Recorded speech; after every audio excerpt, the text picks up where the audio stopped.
হয় পোনপ্ৰথমে মই দীপক ব্লগছ ইউটিউব চেনেললৈ সকলোকে স্বাগতম জনাওঁ। যাবলৈ ওলাইছোঁ আমি ৰাস চাবলৈ। আজি বেলেগ ধৰণৰ আপোনালোককো মই ৰাস দেখাম। বৰ্তমান যাই আছোঁ এতিয়া পাঠশালাত। এয়া ব্লগ এনেকৈ চিধা আমি যাবলৈ ওলালোঁ।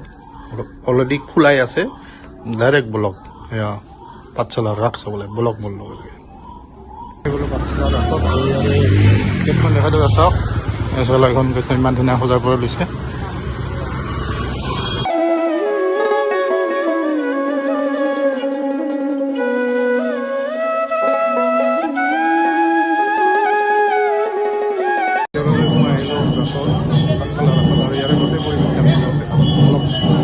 কিমান মানুহ চাওক, কিমান মানুহ চাওক।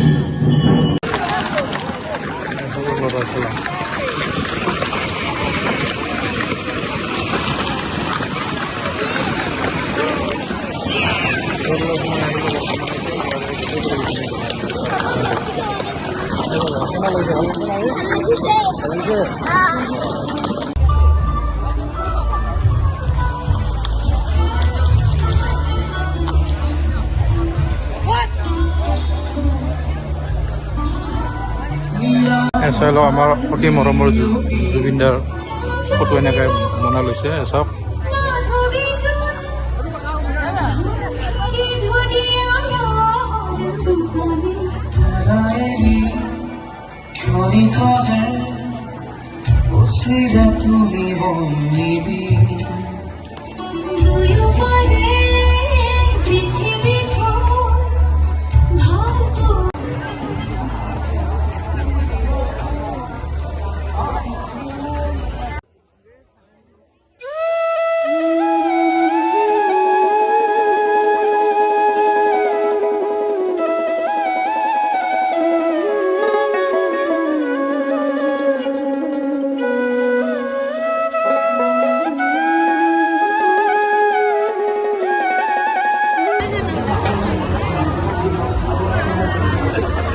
পাঠশালা হবা আছে। আৰু ইয়াৰ ভিতৰত এতিয়া লাহে লাহে বিৰাট ধুনীয়াকৈ সজাই পৰাই দিছে গেটখন একদম।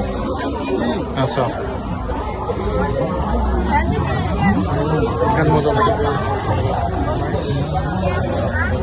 পকা চিঙৰ পৰা লৈ বিৰাট ধুনীয়া লাগিছে চব। আমি ভিতৰলৈ সোমাই গৈছোঁ ইয়াতে। আৰু ইয়াতে বিভিন্ন ধৰণৰ দেখুওৱা গৈছে আছে অলপ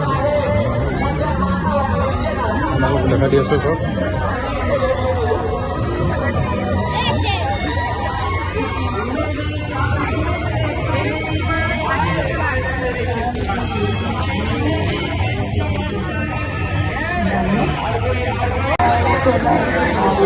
অলপ আইতাহঁতৰ দেখাইছে চব।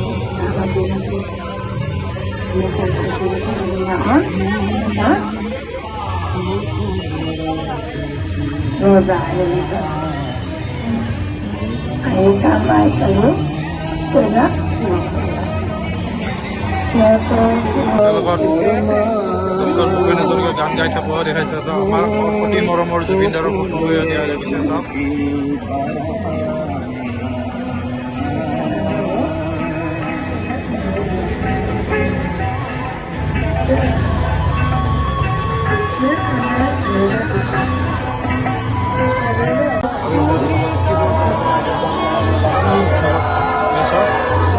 কি মজাকে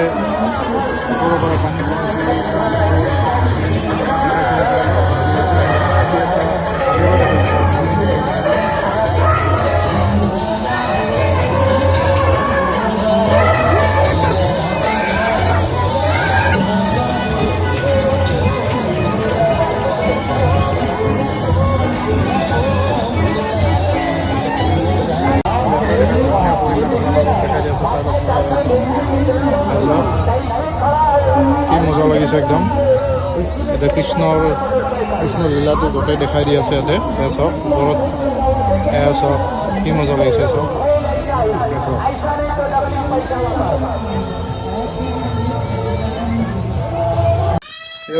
জাষ্ট লগতে আহি পালোঁ পাঠশালাৰ ৰাস চাই। বিৰাট দেখা পাইছে, বহুত ভাল লাগিছে। আমাৰ বাবাই পেপাৰ বজাই আছে। গোটেই পৰিৱেশখিনি আপোনালোকক দেখালোঁ। আৰু যদি মোৰ ভিডিঅ'টো চাই ভাল পিছে লাইক কৰিব, শ্বেয়াৰ কৰিব আৰু মোৰ চেনেলটো ছাবস্ক্ৰাইব কৰিবলৈ নাপাহৰিব। জয় আই অসম, বন্দে মাতৰম।